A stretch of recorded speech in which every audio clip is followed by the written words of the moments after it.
નર્મદાના મુખ્ય મથક રાજપીપળા પોસ્ટ ઓફિસને બોમ્બથી ઉડાવી દેવાની ધમકીનો મેલ આવ્યો હતો. પોલીસ તંત્ર હાઈ એલર્ટ પર છે. નર્મદા જિલ્લાના મુખ્ય મથક રાજપીપળાની પોસ્ટ ઓફિસને બોમ્બથી ઉડાવી દેવાની ધમકીભર્યો મેલ મળતા વિસ્તારમાં ચકચાર મચી છે. ધમકીભર્યો મેલ મળતા જ પોલીસ તંત્ર તાત્કાલિક હરકતમાં આવ્યું. પોસ્ટ ઓફિસ સંકુલને પોલીસ છાવણીમાં ફેરવી દેવાયું. નાગરિકોને સુરક્ષાના હિતમાં તરત બહાર કાઢવામાં આવ્યા. ઘટનાસ્થળે પોલીસના ઉચ્ચ અધિકારીઓ દોડી આવ્યા. Dog squad, bomb disposal squad, LCB, SOG સહિતની ટીમો ઘટનાસ્થળે પહોંચીને તપાસ હાથ ધરી છે. દરેક ખૂણે સઘન ચકાસણી કરાઈ હતી, પરંતુ બપોર સુધી તપાસ દરમિયાન કોઈ શંકાસ્પદ વસ્તુ નથી મળી. પોલીસ દ્વારા સમગ્ર ઘટનાની ગંભીરતાથી લઈ સઘન તપાસ ચાલુ રાખવામાં આવી છે. વિડીયો જર્નાલિસ્ટ વસીમ મેમન સાથે સત્યા ટીવી ન્યૂઝ નર્મદા. આજરોજ એક ઈમેલ આવેલો હતો, જેમાં રાજપીપળા પોસ્ટ ઓફિસમાં તેમજ ગુજરાતના અલગ અલગ પોસ્ટ ઓફિસમાં અને પાસપોર્ટ ઓફિસમાં બોમ્બ મુકાયાની મેસેજ હતો.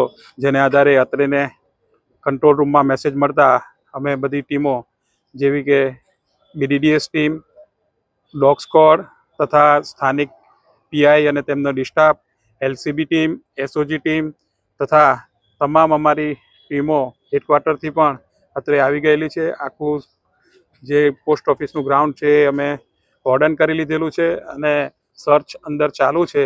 અત્યારના હાલ સુધીના તબક્કે કોઈ શંકાસ્પદ ચીજ વસ્તુ મળી આવેલ નથી, પરંતુ તપાસ ચાલુ છે અને આ ધમકીભર્યો ઈમેલ આવેલો છે, જે અંગે ઊંડાણપૂર્વક તપાસ ચાલુ છે.